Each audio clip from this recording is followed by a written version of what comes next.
આજે આપણે એક એવી કથાની વાત કરીશું જે ખરેખર અદ્ભુત છે.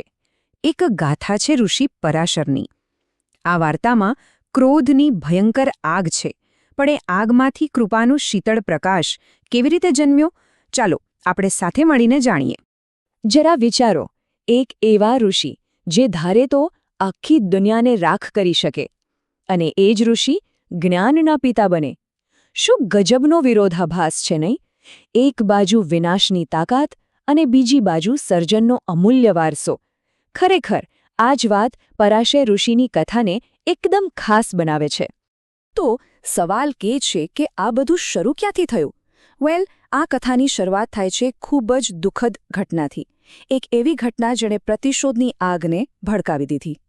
જરા કલ્પના તો કરો, એક નાનકડો છોકરો જેની આંખો સામે એના પિતાની હત્યા થઈ જાય.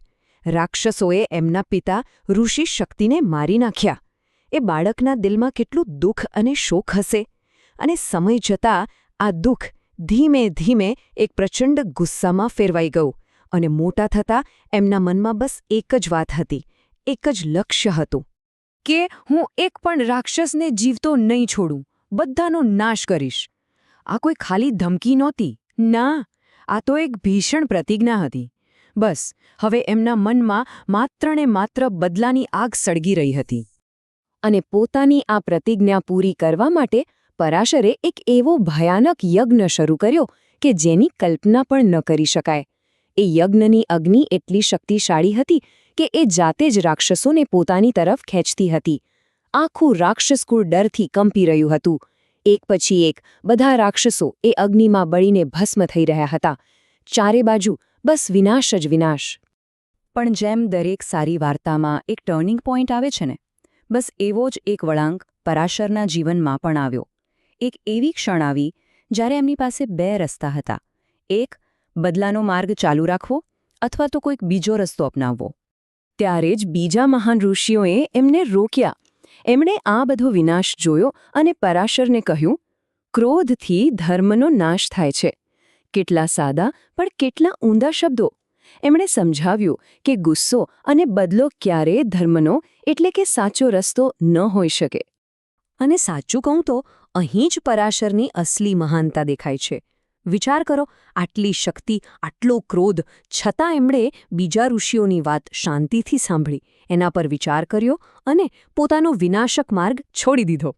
એમણે તરત જ યજ્ઞ બંધ કરી દીધો. તો હવે એમની સામે બે રસ્તા બિલકુલ સાફ હતા. એક રસ્તો હતો ક્રોધનો, જે સીધો વિનાશ તરફ લઈ જતો હતો, અને બીજો રસ્તો હતો ક્ષમાનો, જે ધર્મના માર્ગે લઈ જતો હતો. અને એમણે પસંદ કર્યો બીજો રસ્તો. અને જીવો એમણે ક્ષમાનો માર્ગ પસંદ કર્યો ને, બસ એમના જીવનમાં કૃપાનો સૂરજ ઉગ્યો. વિનાશની કાળી રાત પૂરી થઈ અને હવે સર્જનનો એક નવો સવેરો શરૂ થયો. એક દિવસની વાત છે. ઋષિ પરાશર એક નદી કિનારે સત્યવતી નામની એક સ્ત્રીને મળ્યા. હવે આ કોઈ સામાન્ય મુલાકાત નહોતી હો. આ મુલાકાત તો ઇતિહાસ બદલવાની હતી. એક એવા મહાન વંશનો પાયો નાખવાની હતી જેના વિશે આજે પણ આપણે વાત કરીએ છીએ. તો થયું એવું કે પરાશરે સત્યવતીને એક દિવ્ય આશીર્વાદ આપ્યા. અને એ આશીર્વાદની અસર એવી થઈ કે સત્યવતીના શરીરમાંથી એક અદ્ભુત સુગંધ આવવા લાગી.